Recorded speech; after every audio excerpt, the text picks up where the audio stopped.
Let's keep reading my big fat zombie goldfish. We're up to chapter 8, Ninja Zombie Showdown. "Leave Frankie alone," I shouted at Mark. I tried to grab his arm, but water was spilling from the sink, so that when Mark pushed me, I went sliding across the floor and whacked against the shower cubicle in the corner. The shower cubicle that had a drain in its floor that meant Frankie could get out. "Frankie, over here," I yelled, lifting the grate that blocked the drain. Frankie's eyes burned a fiercer green. He propelled himself out of the sink using all his strength. As Frankie jumped, he was facing the mirrors above the sink, but he was at eye level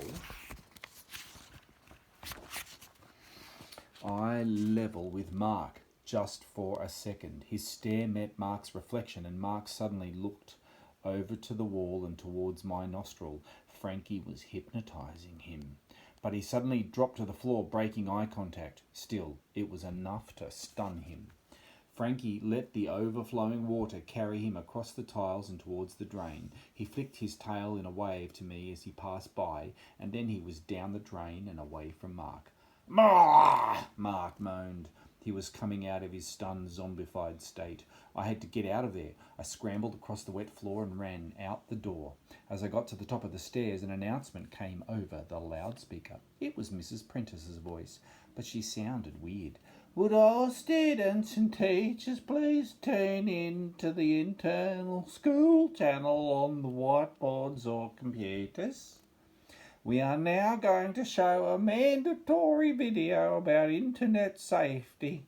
Everyone must watch." I heard Sanja's sinister wheeze in the background. This was it. Sanja was going to hypnotise everyone in the school. I crossed my fingers and hoped that Pradeep could stop him in time. I knew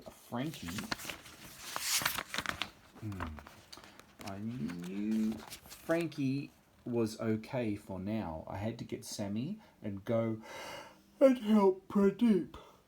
As I tiptoed into the cafeteria in the basement, I could hear Sammy's voice. I poked my head around the kitchen door and saw her sitting on one of the kitchen counters with the dinner ladies gathered around. Oh no, what if they were zombie dinner ladies? I was just about to jump out from behind the door and surprise the zombie dinner ladies when I heard Sammy singing, "1, 2, 3, 4, 5, once I caught a fishy alive." The dinner ladies all clapped. Good, they were distracted. Now was my best chance for a rescue. I pounced into the room, doing my best ninja stance. "Hi-ya!" I shouted. "I'm here, Sammy. I'll save you." They all turned to look at me. At first they gave me the classic dinner lady stare. The stare that said, "Don't you even ask me what's in this lunch because you don't want to know. And anyway, I'd have to kill you if I told you." Then the dinner lady with the orange hairnet smiled and said, "Oh, this is the little boy whose brother ate his egg this morning, remember? I told you." Then they all smiled and shared a look. "Oh, Petal, yes, poor thing," one said. They nodded sympathetically. "So have you come to collect our little princess here?" the orange hairnet dinner lady said as she lifted Sammy off the counter. "She wandered in saying something about a fishy, so I asked her if she knew any songs about fishies, and she just started right off. You're a good little singer, aren't you?" "Aren't you?" she said, patting Sammy on the head. The other dinner ladies nodded. Sammy looked at me and giggled. I was stunned. I had never heard a dinner lady say anything but "more egg" to me, ever. They always looked so scary, but these ones seemed nice. And even better, they weren't fish zombies. "Excuse me, ma'am," I said. "Oh, isn't he so polite? Not like some of them," one of the dinner ladies said. They all nodded again. "Have any of you looked at a computer this morning?" I asked. "We don't need a computer down here, love," the hairnet dinner lady answered. "Why?" I thought about explaining that my evil scientist big brother and Pradeep's evil computer genius big brother had formed an evil society called BBEDLAM, which had taken over the school's computers, and right now they were planning on turning all the students and staff into fish zombies. But then I changed my mind. Another announcement came over the loudspeaker. Everyone seems to be online, so we'll start the program. I'm uploading the safety video now, Sanj said with a robot voice effects he had before. Keep watching the screens until the film ends. After a few seconds, I heard the creepy sound of hundreds of students and teachers all mumbling, "Swishy little fishy." Too late to stop the school from being zombified now, but I could still stop it happening to us and the rest of the world. Your first command, my zombie fish slaves, continued Sanj, is find that little moron, Tom. And his moron fish, Mark interrupted. And his moron fish, Sanj repeated. Then bring them to me. Chapter 9. Battle of the Undead Fish Zombies. Is this something to do with the school play? One of the dinner ladies asked. Is it about zombies this year? Seems a bit inappropriate for a primary school, if you ask me. The other dinner ladies nodded again. Are you Tom? The orange hairnet dinner lady asked. I nodded this time. I'm Gladys, she said. Hope you don't mind my saying, but this sounds like trouble. This might sound really weird, but I think there will be lots of hypnotised fish-starey zombies heading down here looking for us. We have to go.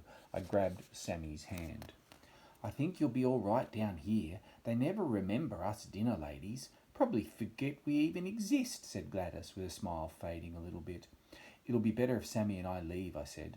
I grabbed a serving tray and a spatula from the counter, as I figured we might have to protect ourselves against fish-starey zombies, and led Sammy back into the hallway.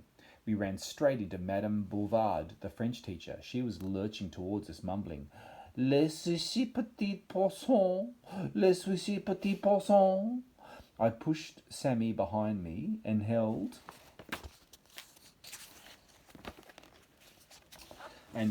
up the tray to block Madame Bouvard's swinging arms. She stopped. She stared at her reflection in the shiny metal surface and started to moan, like Mark had done in the boys' loos when Frankie hypnotised him. It seemed that somehow seeing their own zombie stare reflected back stunned the fish zombies. This could be a way to fight them off. We ran back into the kitchen and pulled Gladys to one side. I've got a plan, but we need all the dinner ladies to help. Gladys looked confused now. I tried to explain. We need to use shiny metal food trays to reflect the zombie goldfish stares back at the kids and the teachers who'd been zombified.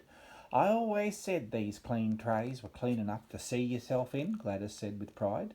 But I'm not sure how the other dinner ladies will cope. It won't be at all good for Betty's blood pressure. And Carol was just saying earlier that she felt a migraine coming on. I looked at Sammy and then at Gladys. We can't do this on our own, I thought. We need a secret weapon. Just then the pipes above the sink started gurgling and then the tap turned. Frankie shot out with a swoosh of water, landing in a big stainless steel sink. The other dinner ladies screamed. Gladys shouted, "Put a sock in it, ladies. You'd never seen a fish in the kitchen before." Frankie jumped out of the sink and into a pitcher of orange squash that was on the counter. I picked up the jug. "Frankie, you're okay," I said, so relieved to see him. Frankie swished his tail up against my hand to give me a fishy high five. Then I heard footsteps on the ceiling above us. Lots of footsteps. The zombies must have heard the dinner lady's screams. I ran over to the kitchen doors and shoved a broomstick between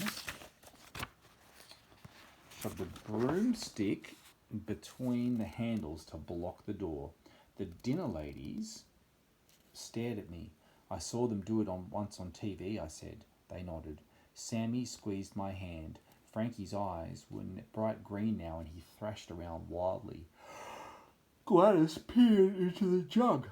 "Don't look him in the eye," I warned, "or else you'll get the zombie stare, like all the fish zombies upstairs, only a little better, because if Frankie hypnotises you, then he can control what you do, and not BBEDLAM. She started to look confused again.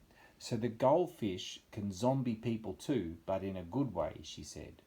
Then a giant searchlight went off inside my head, pointing at the light bulb with a single brilliant idea. "Yes, that's what Frankie can do, and that's exactly what we should do," I shouted. "You're a genius, Gladys."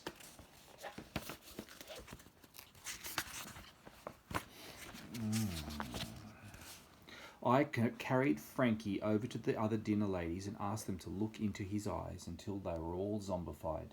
Now Frankie could control them without increasing Betty's blood pressure or giving Carol a migraine or freaking any of them out any more than they already were. I whispered the plan to Frankie about bouncing back to the zombie stare with the trays and then re-hypnotising the zombies to bring them under his control. He made all the dinner ladies pick up shiny metal trays and get ready for battle. The footsteps had reached the stairs and there was a banging on the cafeteria door. For all I knew, Pradeep could be a zombie by now. I lifted Frankie's jug up to Gladys so she could get zombified too. Don't be daft, she said. Someone has to keep their wits about them. Besides, I've seen more zombie films than you've had hot dinners. Never look them in the eye. Never surrender. She winked at me and held up the silver tray like a shield.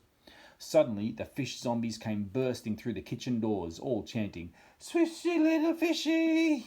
One by one, the dinner ladies used their trays to stun them. Then I ran over with Frankie so he could zombify them again. Slowly, we were getting more of the kids and teachers on our side.